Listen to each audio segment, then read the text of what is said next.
Nous retrouvons Sandra chez elle, dans la périphérie de la ville catalane.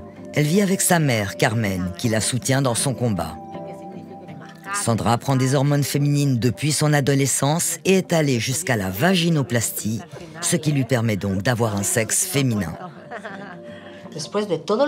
Après tout ce qu'ils m'ont fait, au niveau endocrinien, avec les hormones, avec la chirurgie, rien n'a changé. Ils ne m'ont pas transformée en femme comme ils m'ont promis. Aujourd'hui, ce qu'il y a, c'est des hormones expérimentales et de la chirurgie expérimentale. Parce que ces hormones et ces chirurgies ne vont pas modifier votre sexe. Ce qu'elles vont réussir, c'est de vous transformer en un patient malade pour toute sa vie. Sandra était un ado délicat et très efféminé. Entourage et médecin lui suggèrent qu'il est donc né dans le mauvais corps. Et puis son orientation sexuelle n'arrange rien.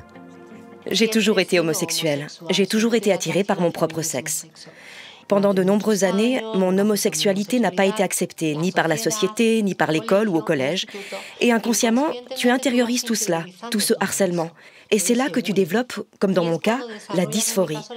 Et donc, tu te regardes dans le miroir et tu commences à rejeter ton corps. Depuis 2 ans, je reçois des coups de partout. On me traite de tous les noms. Et beaucoup de gens ne comprennent pas que je puisse tenir de tels propos avec l'apparence que j'ai. Comment peux-tu dire que tu es un homme avec l'image que tu as? Alors comporte-toi comme un homme. Habille-toi comme un homme. Avec ce message, je suis persuadée que j'aide des gens et que je sauve des vies. J'aide des mineurs, des adolescents et même des transsexuels qui sont allés jusqu'à la vaginoplastie et qui se sont rendus compte de cette escroquerie. Et ils m'ont contacté.